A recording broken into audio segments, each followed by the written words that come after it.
Pagkakaisa para sa kapayapaan. Maraming tao ang namulat sa mundo na puno ng gulo. Natunghayan ang bangayan, tampuhan, patayan at digmaan.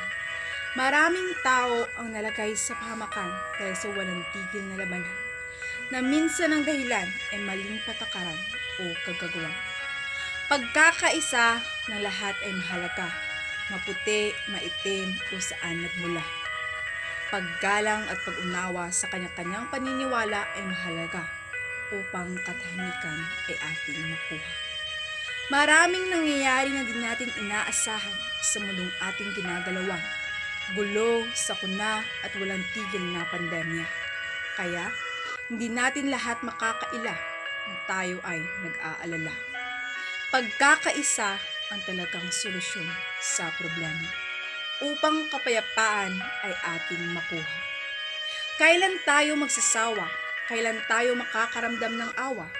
Kailan tayo magsisimula sa pag-unawa na ang kapayapaan ay tanging nakukuha pag ang lahat ay nagkakaisa, nagmamahalan at sama-sama.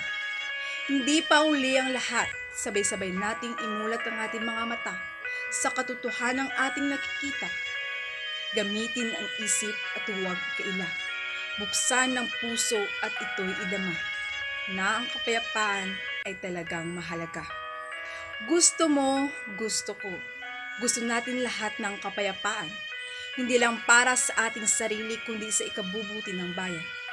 Kaya, tulungan natin ang ating sarili na gumawa ng mabuti dahil ang lahat ay hindi pa huli. Kapayapaan, kapayapaan, kapayapaan.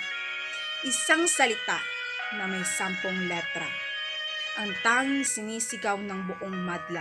Kapayapaan, kapayapaan, kapayapaan. Sa taong ito na puno ng trahedya.